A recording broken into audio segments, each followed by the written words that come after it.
parce que j'étais intéressée par le rôle du corps, parce que j'étais avec des enfants en situation de handicap moteur et ça m'a ouvert sur le rôle des émotions, du lien affectif. Et donc, effectivement, cette peur du jugement que tu évoques, elle est très forte. Et je reçois du coup des parents qui sont perdus.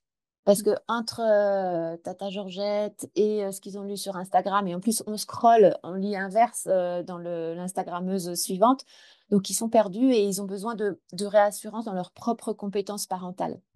Tous les livres ne suffisent pas. Les parents viennent me voir et ils me disent: «On a tout essayé, on a tout lu, et ça marche toujours pas». Parce qu'il y a pas de recette, en soi. C'est vraiment, comme je disais, la rencontre, d'un enfant. Ils sont tous différents à la naissance, même un bébé, on sent déjà son tempérament différemment. Donc bonjour Nolwenn, bienvenue dans Profcast, le podcast qui donne la parole aux enseignants. Donc toi, tu as plusieurs casquettes. Tu Exactement. es enseignante spécialisée, tu as un docteur en développement de l'enfant et tu es aussi coach parental. Donc des casquettes qui peuvent paraître différentes, mais qui pour moi sont plutôt cohérentes. Est-ce que tu peux nous expliquer un peu qu'est-ce qui t'a donné envie de développer ces différentes casquettes justement? Alors, si tu veux, quand je suis devenue professeure des écoles, d'emblée, la première année, je savais déjà que je voulais travailler auprès d'enfants, en difficulté scolaire. Après, il se trouve qu'à l'époque, l'inspecteur qui était en charge de l'ASH, donc des enfants en situation de handicap, a souhaité que je fasse une classe ordinaire en premier pour, savoir comment le fonctionnement ordinaire, se déroule, en classe et franchement, c'était une bonne idée. Ça a juste confirmé mon désir voilà, de travailler avec des enfants, qui en ont le plus besoin. Mon choix s'était orienté vers le handicap moteur et ça m'a vraiment plu. Donc effectivement, en N+2, j'ai passé directement, le CAPSAIS, option, troubles des fonctions motrices. Comment t'es arrivé progressivement à faire un doctorat déjà en développement de l'enfant? Moi, je trouve ça super intéressant parce que je trouve que la formation justement pour devenir enseignant est très pauvre sur justement les stades de développement de l'enfant, etc. Et que ça pourrait beaucoup nous aider, je trouve, dans notre pratique. Qu'est-ce Mmh. qui, toi, t'a donné envie justement de compléter un peu avec ce doctorat-là et de faire un doctorat parce que Mmh. c'est quand même prenant. Ouais, on est d'accord. Alors on est d'accord pour plein de choses parce qu'effectivement la formation, d'enseignant, elle est trop pauvre, quoi. Franchement, même quand on devient, je sais pas, plombier ou boulanger, on a une formation voire d'1 ou 2 ans et nous, on a une année, en grignoté, par des stages donc voilà. Bon, j'avais vu une conférence en live, enfin en direct à l'époque, c'était on était dans la salle, de Michel Fayol, voilà, qui m'avait passionnée sauf qu'il y a eu un quiproquo, il avait eu qu'1 heure et demie au lieu de 3 heures. Et grâce à internet, j'ai cherché, son mail et je lui ai demandé: «Mais où est-ce que je peux voir la fin de la conférence?» quoi. Ça m'avait passionnée, sur le développement de l'enfant, l'acquisition du nombre, la lecture, enfin il sait tout ce monsieur. Et il m'a répondu: «Mes enfants sont encore sur Dijon», c'est un Dijonnais, «et dans 15 jours, je on peut se donner rendez-vous au café de la gare et je vous donne une demi heure pour discuter ensemble». Trop bien. Incroyable, incroyable ce monsieur. Et il m'a posé des questions, phares, des questions vraiment clés et au moment de se séparer 5 minutes avant, il m'a dit: «Madame, il faut que vous fassiez une thèse». Alors quand on revient chez soi et qu'on dit: «Monsieur Fayol m'a dit il faut que je fasse une thèse», donc j'ai repris mes études, à mi-temps. Tu sais, on peut demander un congé de formation à mi-temps, c'est très intéressant parce que tu travailles 50 et tu es payé 80, c'est pas négligeable. Et du coup, j'ai repris un master 2 parce que voilà, il fallait faire ça avant, neurosciences et neuropsychologie clinique parce que moi je venais de la science. Ok. Alors il fallait quand même monter un dossier parce que c'était pas un master 2 filé après quand tu as été déjà 15 ans enseignante justement. Et comme il y avait dedans l'intitulé neuropsychologie clinique, j'ai pu faire après un doctorat où j'ai décroché une bourse cette fois. Donc j'ai plus eu besoin de travailler. C'était vraiment des conditions superbes. Et est-ce que, donc quand tu as eu ton doctorat, tu es reparti directement dans l'enseignement? Oui. Est-ce que ce que tu as appris par rapport au développement de l'enfant, ça t'a un peu changé ta pratique d'enseignante? Est-ce que ça t'a apporté des outils concrets? Parce que c'est très théorique quand même. C'est très théorique et en fait, un sujet de thèse, finalement, c'est minuscule. Si on devait Oui. l'insérer, même si ma thèse, elle était comme ça, si on devait l'insérer dans un bouquin de vulgarisation, c'est un petit chapitre. Moi, c'était le rôle des doigts dans la construction du nombre. Ah oui, d'accord. Donc Donc c'est forcément, très spécifique. voilà. Mais par contre, avec tout ce que j'ai lu, je me suis vraiment ouvert sur, alors moi, j'étais intéressée par le rôle du corps parce que j'étais avec des enfants en situation de handicap moteur et ça m'a ouvert sur le rôle des émotions, du lien affectif, et si j'avais eu peut-être un peu plus de recul, c'est peut-être là que j'aurais choisi mon domaine de thèse, j'en sais rien, mais voilà, si j'en refaisais une, ce serait plus dans l'incidence de la place d'enfant, dans le rôle d'élève, quoi. C'est un peu compliqué à dire comme ça, mais C'est clair parce qu'en fait, c'est vrai que bah, le rôle d'élève, c'est quand même un rôle bah, déjà que les enfants acquièrent déjà par la maternelle. Enfin, souvent, on dit que la maternelle, c'est la garderie, mais on leur apprend vraiment mmh. à être élève Mmh pour mh. qu'en CP, ils puissent bah, s'asseoir, écouter, lire des Mmh consignes, mh. etc. Je suppose que bah, quand tu as des enfants qui ont un handicap moteur, le rôle de l'élève, il doit être un peu différent. Il doit s'adapter aussi à l'enfant. Alors pendant mes 5 premières années, j'étais dans une, classe, dans un établissement spécialisé et après 5 ans, je suis allée en CESAD, c'est-à-dire que c'est moi qui me déplaçais justement auprès d'enfants qui étaient en intégration. Donc D'accord. là, j'ai travaillé en individuel avec eux et c'est vraiment ce regard individuel qui m'a donné envie de fouiller, au fond des apprentissages et au fond des mécanismes, quoi. Quand on travaille en individuel, voilà, on se pose des questions qu'on n'a pas le temps de se poser en classe. Et donc, pour parler de ta pratique aussi aujourd'hui, est-ce que tu es toujours enseignante? Alors, bah, pour faire l'histoire, après, ma thèse, j'ai eu la chance d'être 2 années, référente mathématiques, un poste qui n'existe plus. Donc j'étais, formatrice auprès de collègues, en REP+, en maths, c'était très chouette. Après, je suis allée en RASED, toujours REP+, non pas maître E avec la difficulté scolaire à dominante pédagogique, mais maître G à dominante relationnelle. Donc là, j'ai développé, une relation avec les parents qui était indispensable. Et c'est pour ça que je me suis mise à mi-temps, pour développer l'accompagnement parental. Le fait de développer cet accompagnement parental, est-ce que ça t'a aidé dans ta pratique d'enseignante? Oui, alors, il faut vraiment savoir que le poste de maître G est très particulier. On s'oriente vraiment sur une réconciliation scolaire, hein. Je suis avec des enfants qui, sont en difficulté certes en classe, mais parce qu'ils sont empêchés d'apprendre ou parce qu'ils sont très inhibés ou alors toujours en colère. Donc j'ai travaillé beaucoup sur les émotions et là, j'ai vraiment changé de paradigme en me disant que nous, enseignants, en fait, c'est difficile de travailler sur ces questions-là, en tout cas, sans une alliance avec les parents. Parce que l'enfant, il se retrouve en conflit de loyauté pour faire, rapidement, mais voilà, s'il n'est pas autorisé, à exprimer ses émotions à la maison et que, on se rend compte qu'il faut qu'il les exprime pour qu'il trouve sa place d'élève et ben, on est coincé. C'est pour ça que j'ai vraiment développé ce côté-là, en tant qu'enseignante spécialisée et maintenant en libéral, dans mon cabinet ou en visio. OK. Et est-ce au niveau donc de l'accompagnement parental, donc moi je suis pas maman de mon côté, donc OK. j'ai pas d'enfant, mais j'ai quand même côtoyé beaucoup de parents. C'est vrai que dans nos sociétés aujourd'hui, on parle beaucoup de la famille nucléaire, donc quelque chose de très restreint, les parents, les enfants. J'ai l'impression que pareil, les discussions s'ouvrent un peu sur certaines difficultés que peuvent rencontrer les parents, les difficultés éducatives, etc. J'ai l'impression, enfin moi, pour avoir discuté avec plusieurs parents, il y a souvent cette peur du jugement des autres.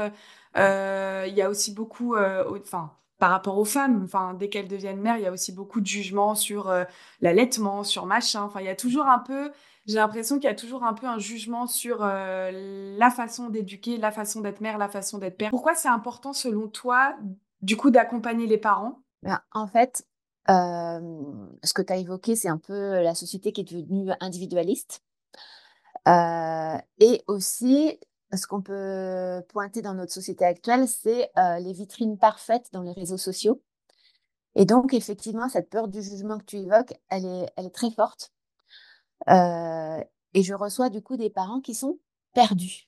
Parce qu'entre, tata Georgette et ce qu'ils ont lu sur Instagram et en plus on scrolle, on lit inverse, dans l'instagrammeuse suivante, donc ils sont perdus et ils ont besoin de réassurance dans leurs propres compétences parentales.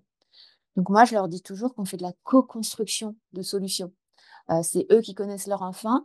Moi, je connais un peu plus sur le bout des doigts le développement de l'enfant et on cherche une rencontre entre les besoins de leur enfant avec leur âge, leur tempérament de base et eux quand même leurs valeurs éducatives et leurs contraintes, familiales au quotidien. Parce qu'effectivement, voilà, c'est plus l'époque où il y a une maman à la maison et du temps pour faire ça. Là, c'est on court après le temps en plus. Mais paradoxalement, tu vois, par rapport à ce que tu dis, il y a aussi une pluie de livres sur comment éduquer son enfant, l'éducation positive, l'éducation comme ci, l'éducation comme ça. Et je trouve, c'est mon avis personnel, mais je vais pas juger, mais je trouve que ça peut être aussi, enfin, les parents peuvent être confus aussi par rapport à ça parce que il y a beaucoup de livres aussi qui disent ce qu'il faut faire de manière très pratique. Qu'est-ce que tu penses de ça, justement, de ce genre de livre-là, qui donnent des conseils aux parents ou qui disent comment éduquer ses enfants? Alors, c'est sûr que ça peut amener des nouvelles idées, mais il faut que les parents y restent non seulement créatifs et ouverts à la réaction de leur enfant. Parce que s'il y avait un livre qui suffisait, eh ben, il y a que celui-là qui se vendrait. Et en fait, tous les livres ne suffisent pas. Les parents viennent me voir et ils me disent, on a tout essayé, on a tout lu et ça marche toujours pas. Parce qu'il n'y a pas de recette en soi. C'est vraiment, comme je disais, la rencontre d'un enfant. Ils sont tous différents à la naissance. Même un bébé, on sent déjà son tempérament différemment. Et ben, en plus, dans le couple, il y a des différences. On a été élevé par une famille comme ci et l'autre coparent par une famille comme ça. Donc, c'est vraiment la rencontre de trois chemins. Donc oui, tous ces livres-là, ils sont intéressants. Et encore, des fois, il y a des partis pris très forts. Donc, il faut quand même de la souplesse.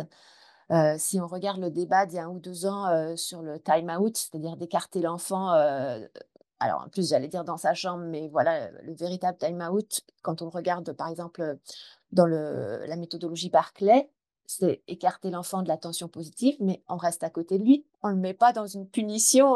Donc voilà, et ben, si on regarde ce sujet-là, il y a des opposés. Donc moi, je préfère les livres qui s'appuient sur les fondements scientifiques. Par exemple, je regarde beaucoup le site de Franck Ramu, Ramu Ménage, qui fait que des podcasts ou des articles avec de l'étayage scientifique. Bon, alors c'est ma formation initiale, mais au moins, voilà, des choses qui ont été testées et validées, c'est pas des ressentis.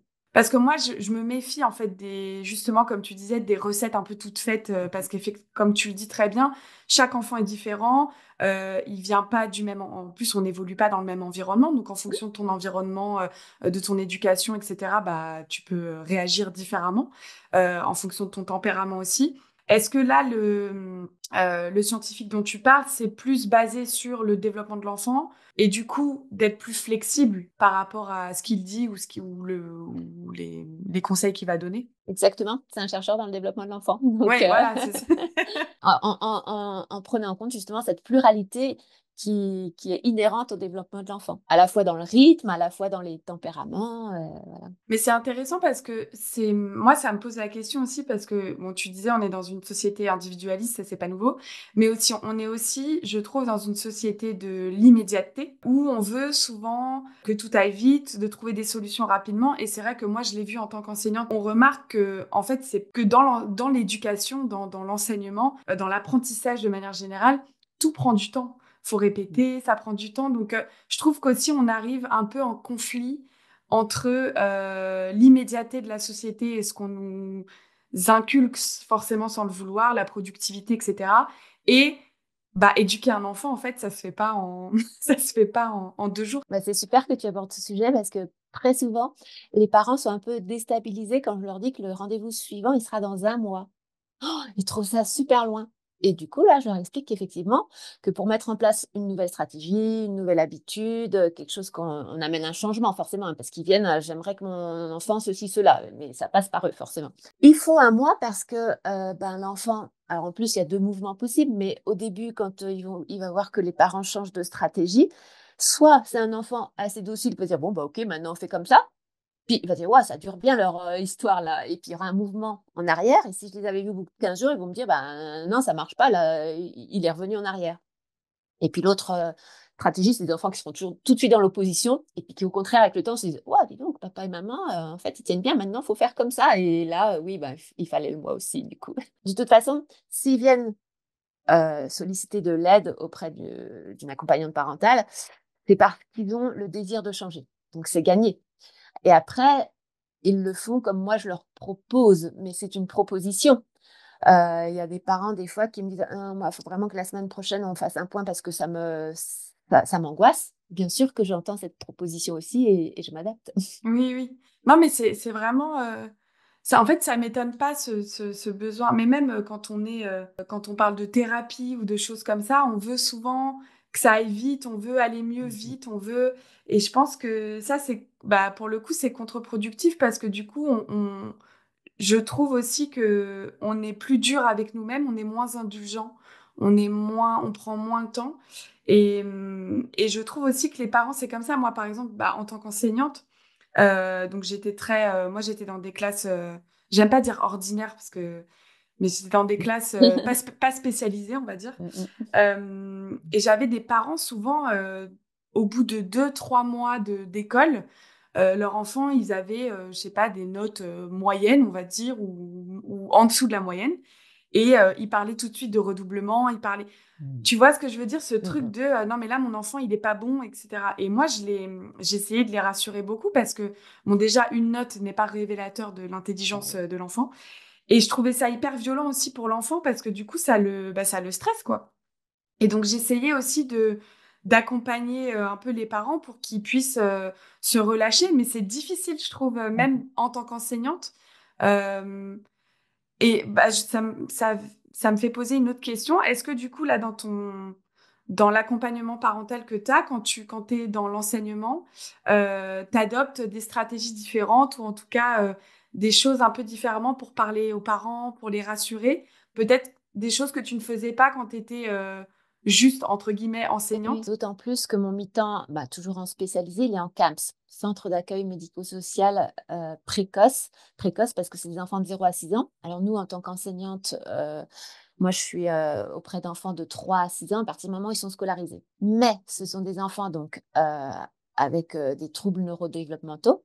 Ça peut aller d'un trouble du langage, qui va être rééduqué avec l'orthophonie à, un spectre, de l'autisme, avancé avec des problèmes de communication où on prend des pictogrammes, donc c'est très, très varié et effectivement, très souvent, ce sont les parents qui amènent l'enfant dans le centre. Donc à chaque, fin de séance, on dialogue ensemble et ils me confient beaucoup la gestion des émotions.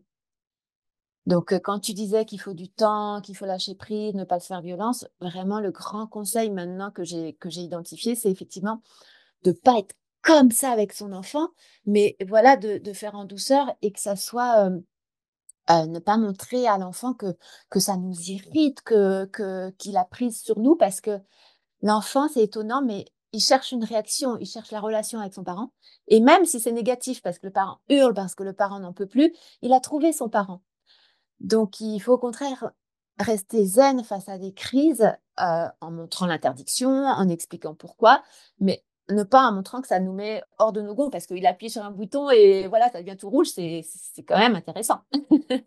Mais c'est je trouve ça difficile Très difficile. parce qu'en tant que parent, bah, on est des êtres humains aussi.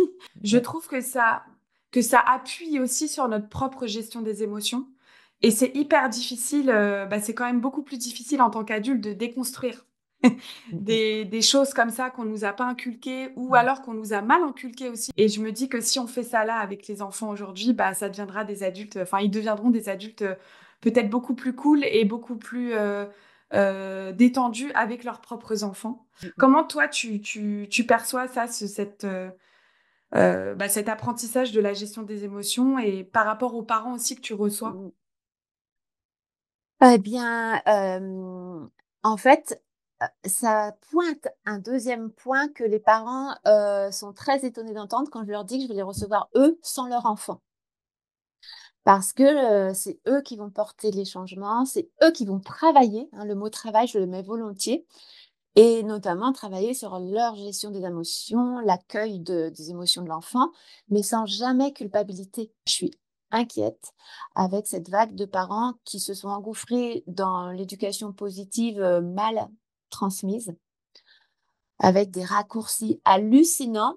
J'ai quand même des parents qui peuvent me dire: «Ah bon, on peut dire non à son enfant? Je croyais que ça bousillait le cerveau avec le cortisol». Alors, je suis complètement d'accord avec toi sur le fait que je pense qu'il y a eu des vagues comme tu dis, sur l'éducation Mmh. positive, qui sont totalement fausses en plus, enfin qui Mmh n'ont mh. pas de fondement, Mais pour moi, c'est aussi néfaste que de se Enfermer mettre en tout. colère. Oui, bien Mhm. sûr, voilà. Mhm. Il faut trouver un équilibre, justement. Mais moi, pareil, enfin, je te rejoins là-dessus. Moi, j'ai déjà eu des parents qui m'ont dit, bah, enfin, voilà, un enfant qui est en classe faisait des crises tout le temps dès que je disais non, que voilà.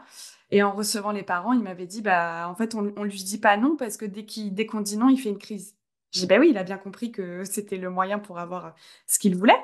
Mais, mais j'ai l'impression qu'on a eu, enfin, je sais pas toi comment tu vois ça, mais j'ai l'impression que entre les principes éducatifs qu'il y avait il y a 20, 30, 40 ans, qui étaient 50 ans, même plus avant, qui étaient vraiment bah, justement dans on se renferme au niveau des émotions, c'est dur, c'est autoritaire. Enfin, après, on Oui, pourra oui. discuter de l'autorité parce que pour moi, on peut être autoritaire sans Sans être malveillant. exploser. Voilà, exactement.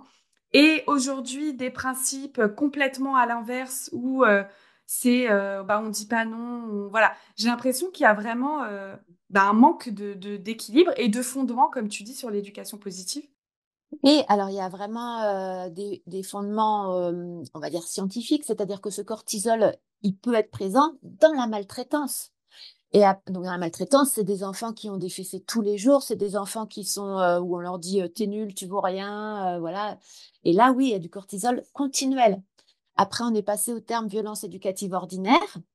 Alors, violence, effectivement, c'est mauvais pour l'enfant, mais le parent pense qu'elles sont éducatives et ordinaires parce qu'elles sont acceptées.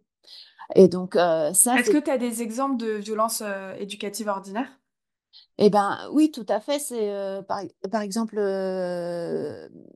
bah, en fait, ce que j'ai dit en maltraitance, c'est si on le fait de temps en temps. Mm. Et c'est pas bon pour l'enfant. Mais il va pas avoir le cerveau rempli de, de De cortisol. cortisol au point d'avoir des maladies auto-immunes, au point de plus avoir la mémoire qui fonctionne, parce que ça, c'est ça, hein, les enfants maltraités, ils ont tout ça. Mais du coup, la dérive actuelle, c'est il ne faut pas proposer un double choix à ces enfants. Tu veux du jus d'orange ou du jus de pomme? Parce que là, c'est de la manipulation.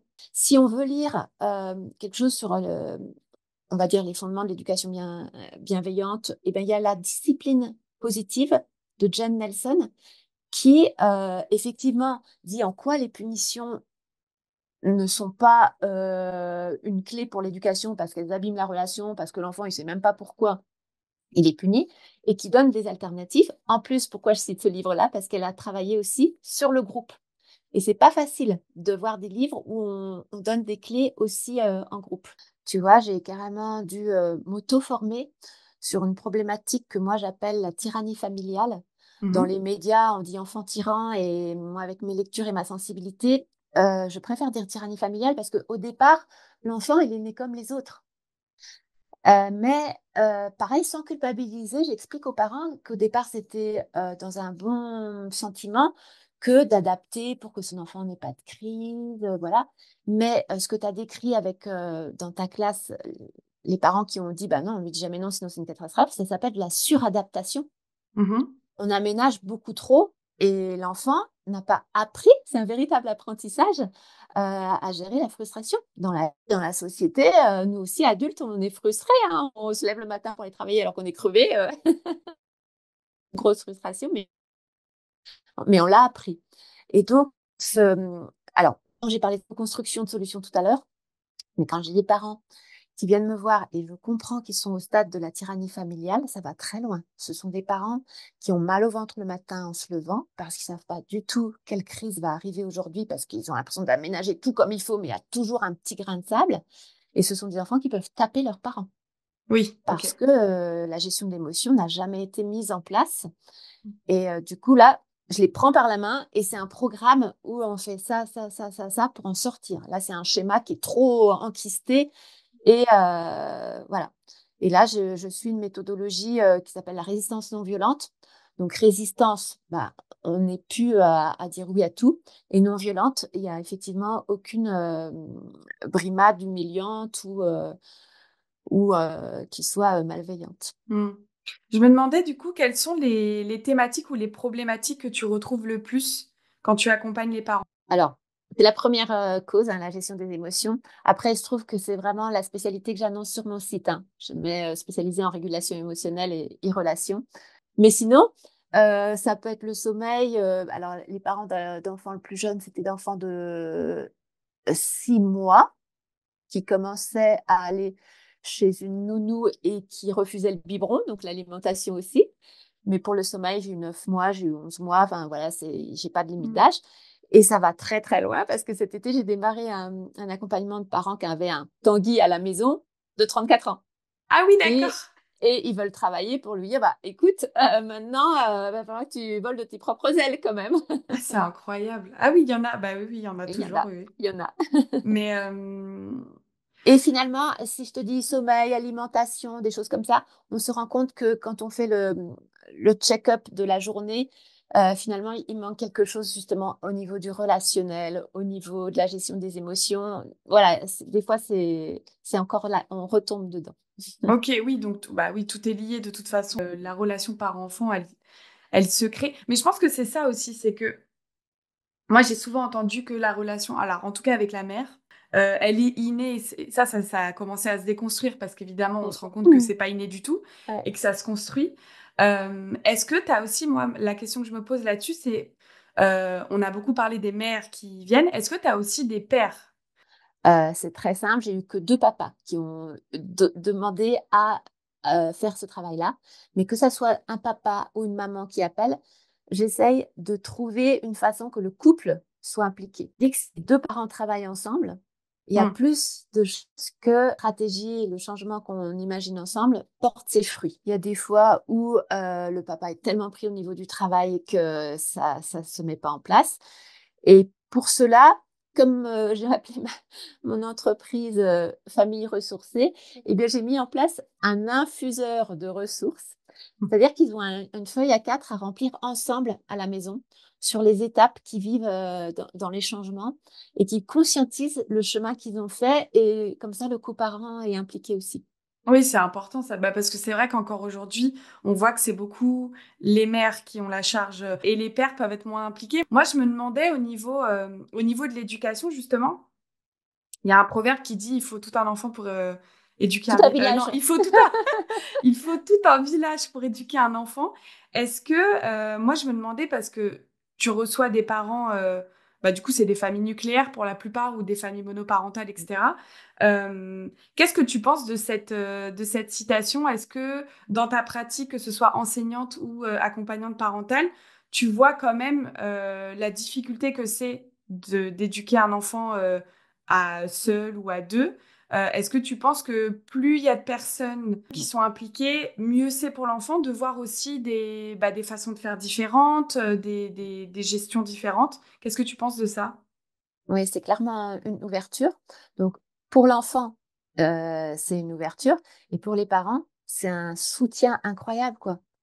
Ça permet même d'avoir ce qu'on appelle aujourd'hui du répit parental quand on est avec un enfant différent, mais même quand on en a un enfant, bah voilà, tu as dit le mot ordinaire tout à l'heure, tout venant, et ben ça fait du bien de se retrouver en couple, ça fait du bien de faire autre chose que de la parentalité parce que c'est fatigant, parce que on est maman ou papa, mais on est aussi homme ou femme. Donc voilà, on a besoin de voir nos amis, on a besoin de faire du sport, on a besoin donc plus effectivement il y a un soutien autour, soit avec des grands-parents, soit avec une tata ou un tonton, des choses comme ça, plus c'est facile pour la famille, oui. Mais c'est drôle parce que j'ai évoqué ce petit proverbe avec une maman sénégalaise, parce que je fais des ateliers parents aussi dans les crèches. Et elle me disait, mais même là-bas, c'est plus vrai. Elle Ah voit la ouais? différence. Ouais, alors elle est de Dakar, une grosse ville. Hmm. Donc elle se dit peut-être que dans les petits villages, c'est encore le cas, mais elle dit ça a changé aussi même pour les grosses villes africaines, quoi. Mais du coup, tu as dit justement, c'était ma prochaine question, donc c'est parfait, que tu travaillais, tu faisais des ateliers dans des crèches. Est-ce que tu travailles dans d'autres structures où la majorité, c'est des parents que tu accueilles dans ton cabinet ou en visio? Alors, figure-toi que la majorité, c'est en crèche parce que je fais de l'APP, analyse des pratiques professionnelles. Donc, on devrait en avoir en tant qu'enseignant, hein.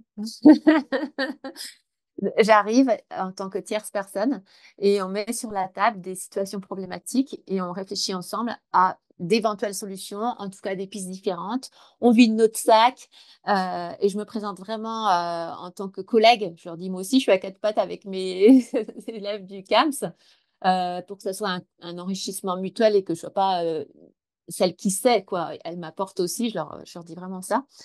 Et c'est extrêmement enrichissant pour elle et pour moi. Euh, et c'est marrant, mais il n'y a pas longtemps, je me suis dit qu'en fait, avec les parents, je fais aussi de l'APP, analyse Ah des oui. pratiques parentales, parce que j'ai la même méthodologie. C'est basé sur, on m'explique, je pose des questions et on réfléchit ensemble, quoi. Mais donc, les ateliers que tu fais dans les crèches, là, c'est sur le temps. Parce que si tu vois les parents, c'est après la journée. Je suppose que c'est après leur journée Alors, de quand je te travail. dis APP, analyse des pratiques professionnelles avec les pros en crèche, là, c'est sans les parents. Ok. Mais tu m'as demandé ce que je faisais le plus, c'est ça. Après les ateliers parents, je dirais que dans une année, j'arrive à en faire entre 5 et 10 parce que c'est dur de mobiliser les parents. Bah oui, c'est ça. Je me dis, entre leur journée de travail, Ouais, c'est trouver le très dur. temps de... Ouais. Et par contre, là, en plus, il faut trouver une solution pour que leurs enfants soient gardés. Oui, c'est ça. Bah oui. Parce que Donc, c'est c'est... forcément Ouais. après leur journée de travail. Donc, Ouais. on fait fin d'après-midi ou des parents qui travaillent pas, donc on touche pas tout le monde, ça c'est sûr. Mm. Ça peut être en crèche, ça peut être. J'ai fait ça dans un concept store spécial bébé, c'est-à-dire où elle a des couches lavables, des systèmes de portage, des petits jouets, et à l'étage, elle a pensé vraiment une pièce que pour des ateliers. Je fais ça dans des centres sociaux. On a aussi à Dijon une maison des familles. Et puis aussi, je lance ma formation pour former d'autres accompagnants parentaux, tellement je trouve ça mais génial de réconcilier des familles avec le bonheur, tout simplement, avec la sérénité, quoi. Donc ça, c'est la première promo en ligne, en tout cas. Ouais, c'est super. Mais tu vois, c'est marrant parce que je savais pas que c'était... Enfin, est-ce que c'est très développé l'accompagnement parental aujourd'hui? Alors, c'est saturé autour des bébés. Massage, portage, allaitement, sommeil. Mais comme moi, je le pratique, j'ai pas de concurrence du tout. En tout Ah, cas, à c'est Dijon. fou. Ok, oui. On m'a dit qu'à Paris, Lyon, il y avait déjà beaucoup d'accompagnants parentaux comme je le conçois moi. Là, Dijon, j'ai pas de... Voilà, je suis vraiment... Moi, je me demandais justement si tu arrivais à en vivre parce que dans mon imaginaire, il y a encore la majorité des parents qui n'osent pas franchir le pas de OK, bon, bah là, c'est difficile, on n'y arrive pas, OK, on va se faire aider. Alors, les deux sont vrais. Ils ont beaucoup de mal à venir. Des fois, il faut 1 à 2 années de cheminement. Ils m'ont dit, ben, le flyer, on me l'a donné il y a 2 ans, c'est ma belle-mère qui me l'a donné, et voilà. Mais j'ai envie. Et mon mi-temps accompagnant parental dépasse mon mi-temps. Ah, waouh, bah Oui, super. oui. Mais je te dis, parce que je me suis pas cantonnée que aux parents, pour qui c'est encore un peu frileux, et parce que je développe aussi le travail avec les pros. Je fais de la formation aussi dans les crèches, voilà. Par exemple, là, la semaine prochaine, je fais une formation sur les signes d'alerte qui peuvent faire penser à des troubles neurodéveloppementaux. Donc, il y aura des éducateurs, il y aura des enseignants, il y aura des parents. Ah, ça va être dur à gérer, mais j'adore quand il y a des rencontres comme ça. Donc, voilà. C'est... Alors, si j'avais fait que les parents, j'aurais fait une communication différente et peut-être plus me laisser du temps sur la communication aussi et faire connaître au niveau pédagogique qu'est-ce qu'est l'accompagnement parental, vu comme Mm. c'est pas connu. Mais c'est non, mais c'est bien parce que je trouve que même en tant que professionnel de crèche, alors ils ont des formations sur comment s'occuper des enfants et tout, mais je pense que le fait que toi t'apportes aussi des connaissances sur le développement de l'enfant, des troubles potentiels, etc. Le fait que voilà que tu proposes ça aussi pour les professionnels, notamment en crèche, bah, c'est hyper important parce qu'après eux peuvent les transmettre aux familles, etc. Donc il y a aussi un échange. Qui est fait là-dessus que je trouve important, effectivement. Oui, puis le focus, c'est le bien-être de l'enfant. Tout Exactement. ça, c'est pour ça. Tout ça, c'est Exactement. pour ça. C'est pour ça, quand tu disais mes casquettes professionnelles, elles peuvent être perçues comme distinctes, mais le but ultime, c'est le bien-être de l'enfant à chaque Oui, fois. puis je trouve ça quand même assez cohérent. Enfin, ton parcours, Oui. effectivement, il y a différentes casquettes, mais qui sont complémentaires, en fait, qui s'apportent les unes aux autres. Mais tu vois, dans ce que tu viens de dire, c'est étonnant parce que pour la première fois, le mois dernier, on m'a sollicité pour alors une formation, non, c'était 2 heures, donc formation, information, échange, dans un lieu que j'ai pas pensé à évoquer, c'est un relais d'assistante maternelle. Donc, je travaille aussi avec des nounous. Ok, Et là, le sujet, c'était la coéducation. Donc, on a invité et des parents et des assistantes maternelles pour travailler la coéducation bah, sur le thème de la gestion des émotions. Si je voulais mettre un mot de conclusion, c'est que bah, pour les parents, se dire qu'il y a des solutions.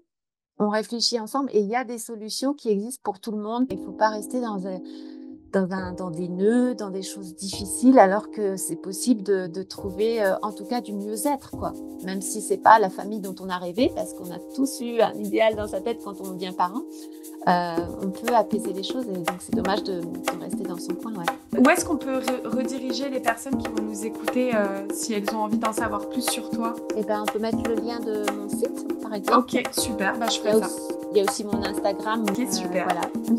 Bah, merci beaucoup, Nolwenn. Merci. Merci.